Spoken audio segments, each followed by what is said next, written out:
আর আপনি আমার এখন ভয় দেখাচ্ছেন মামলা ও ছাতা তো আমি গুলিয়ে খেয়ে থাকবো। এই জন্য আমাদের বুক বড় করা লাগবে ভাই। নির্বাচনের আগে যে কথাগুলো মৌলানা হোসেন একটা কাজ দিয়েছিল, এত বেশি শত্রুতা বাংলাদেশে কোনো এমপির বিরুদ্ধে কেউ করে নাই। আমার একেবারে সেই 11 সাল থেকে শুরু করে কাটসাট ভিডিও গুলো এনে 64 জেলায় ওরা 64টা মামলা পর্যন্ত দিয়েছিল। কে দিয়ে? আমি একটা উদাহরণ দিতে গিয়ে 8 জনের নাম বলেছিলাম, তার ভেতরে আরাফাত রহমান, ওনার নামটাও ছিল। ওনার নামের শেষে যে দুটো শব্দ আছে, ওই শব্দটাকে আমি বলেছিলাম এটা যদি কয়কার না দিয়ে কেউ কয়হস্য দেয় তাহলে পাল্টিয়ে যায় নামটা। এইরকম আরো 8টা নাম বলেছিলাম, সেগুলো বলে নাই। এই 15 সেকেন্ডের ভিডিও ছেড়ে 64 জেলায় 64টা মামলা দিয়েছে। ওরা মনে করেছিল মামলা দিলে মনে হয় কে বসে যাবে। আরে ভাই, আমি তো আয়না ঘরে থাকা মানুষ, ও তো আমার কাছে শ্বশুরবাড়ি মনে হয়। আয়না ঘরে থেকে আমি ফাঁসির কন্ডেম সেলের ভেতরে ছিলাম 3 বছর, খেয়ে না খেয়ে আমি ঝুলেছিলাম প্রায় 11 ঘন্টা, মাথা নিচের দিকে পা উপরের দিকে দিয়ে। মাওলানা আব্দুল হাই সাইফুল্লাহ ভাই আমার বড় ভাই, আমি চাই আমাদের বুক যেন এরকম বড় হয় নবীদের মতো। প্রতিটি নবীর বুক ছিল বড়, তার মানে বুকের ভেতরে সাহস ছিল, পেট ছিল একেবারে ছোট। আজ বাংলার আলেম ওলামা গুলো যদি আমরা বুক বড় করতে পারতাম, বুকের সাহস নিতে পারতাম, আমার মনে হয় রামবান আর জেনারেল মানুষগুলো আলেমদের খবর আরো বেশি করত। এ দোষ শুধু আমাদের নিজেদেরই। আমি বুক বড় বলতে কিন্তু শুধুমাত্র একেবারে ডোনাল্ড ট্রাম্পের মতো এভাবে বুক বড় বোঝাই নিয়ে ভেতর সাহস লাগবে, ঈমান লাগবে। লোকমান বলেন আমি নবীদের কাছে 4000 নবীর কাছে এইটা পেয়েছিলাম, 4 নম্বরে পেয়েছি প্রত্যেকটা নবীর কাছ থেকে যে কথা বলতে হলে হিসাব করে বলা লাগবে। ডাক দিয়ে বলেছে মাতিসা তোমাকে ভালোবাসি, কিন্তু তোমার এই কালিমাটা পড়তে পারলাম না, তুমি আমারে মাফ করে দিও। বলেন তো মাফ করার মালিক কে? রাসূলুল্লাহ। এই আরো ধরে বলেন, মাফ করার একচ্ছত্র মালিকানা যে আল্লাহ। কোথায় আছে বলো তো? কোরআনে আছে কোন জায়গায়? বলে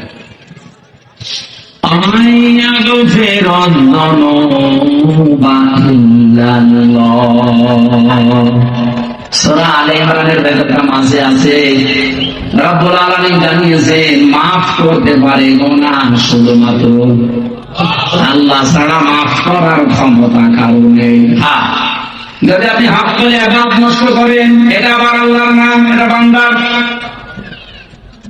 আপনি কোন বৈধ কাজ করা লাগবে, এই জায়গায় যদি ঘুষ নিয়ে থাকেন, আপনি বান্দার হক নষ্ট করেছেন। এই হকটা দুনিয়ায় থাকতে হয় ফেরত দিয়ে যাবেন, নাই কিয়ামতের দিন নেকি দিয়ে ফেরত দেওয়া লাগবে, এরপরে মাফ হবে। আল্লাহর সাথে যে অধিকার গুলো, এগুলো আল্লাহ মাফ না করলে পৃথিবীর কারো বাবারও ক্ষমতা নেই মাফ করার। এই জন্য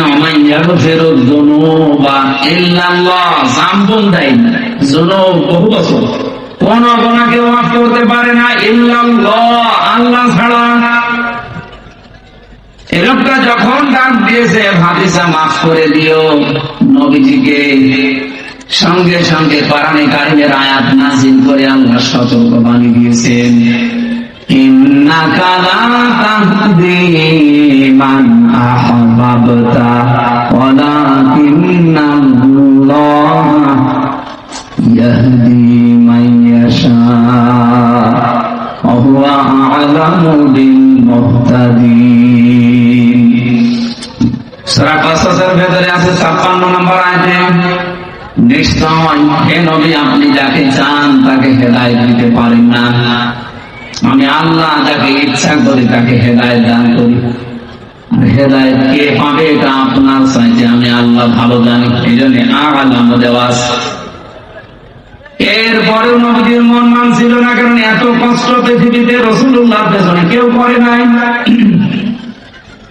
সেই জন্ম থেকে শুরু করে একেবারে প্রাপ্তবয়স্ক পর্যন্ত রাসূলুল্লাহ তার পেছনে এত, এই লোকটা রাসূলুল্লাহর পেছনে এত সময় দিয়েছে, শ্রম দিয়েছে, বাড়িতে রেখে খাবার খাওয়িয়েছে, লালন পালন করা যারে বলে। বিশ্বনবী মুহাম্মদ রাসূলুল্লাহর মন মানে না, এই জন্য তিনি আবু তালেবের কবরের পাশে গিয়ে দোয়া করেছিলেন, মাফ চেয়েছিলেন আল্লাহর কাছে, রব্বুল আলামিন তুমি আমার চাচা আবু তালেবকে মাফ করে দাও। সঙ্গে সঙ্গে জিবরাইল এসে বললেন, হে নবী হাত নামান।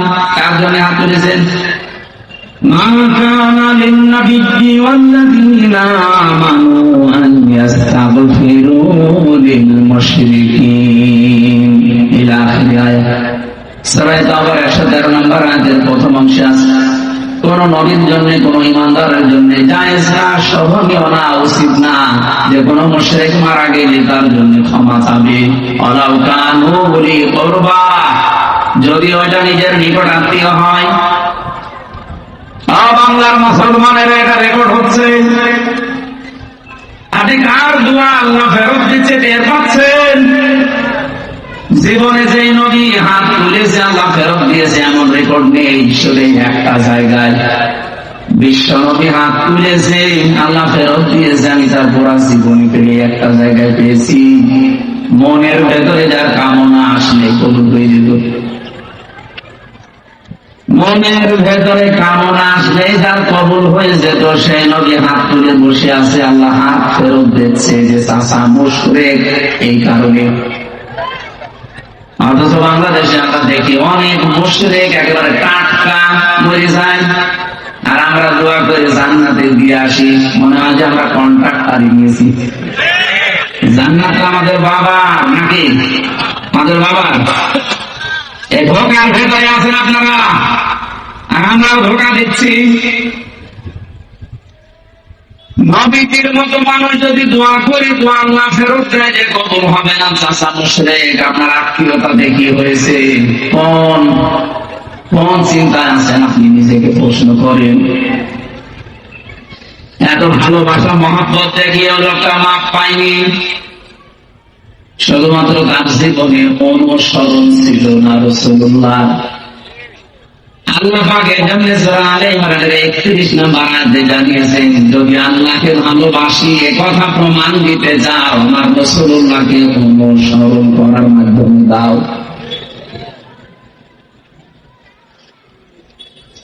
ইউহিব্বুকুমুল্লাহ, এক নম্বরে আমি আল্লাহ নিজে তোমাদেরকে তাহলে ভালোবাসা আরম্ভ করছি এবং করব, করেছি না।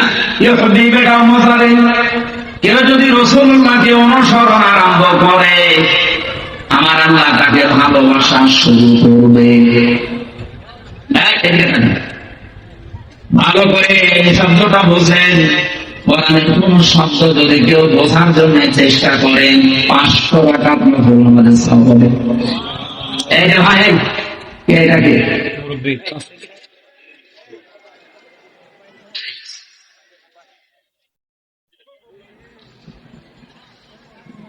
আল্লাহ পাক বলেন, আমি যদি কাউকে ভালোবাসা আরম্ভ করি একটা পুরস্কার তাকে দেই।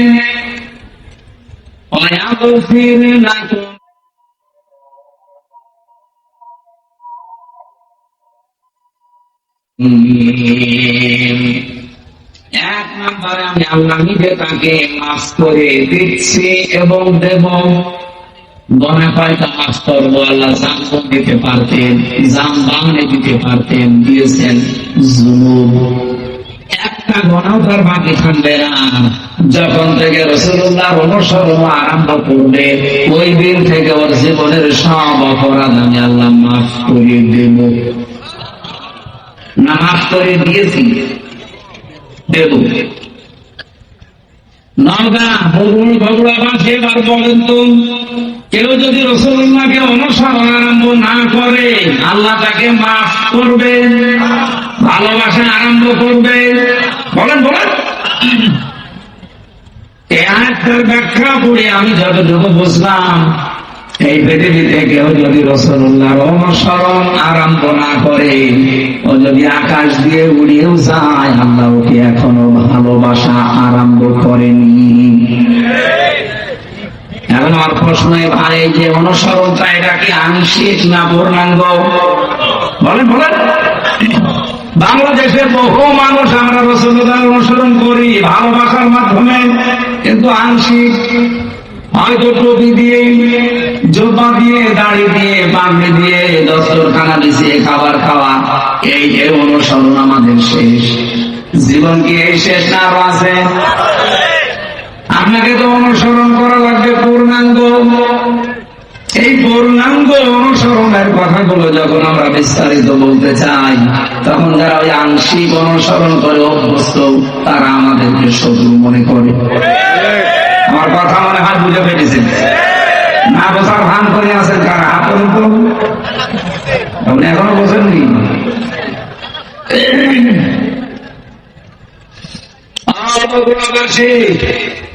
এখান থেকে আজকে সিদ্ধান্ত নিয়ে যাবেন, জীবনে কয়দিন আছে আমি রাসূলুল্লাহর অনুসরণ আংশিক করতে চাই না।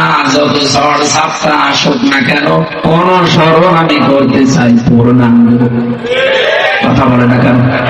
আর রাসূলুল্লাহকে অনুসরণ করতে হলে কোরআনে কারীমকে ইত্তেবা, অনুসরণ যেটা, ফায়াত্তাবিউনা আহসানা, এর ভেতরে যে উত্তম কথাগুলো আছে সেগুলো অনুসরণের মাধ্যমে প্রমাণ দেওয়া লাগবে।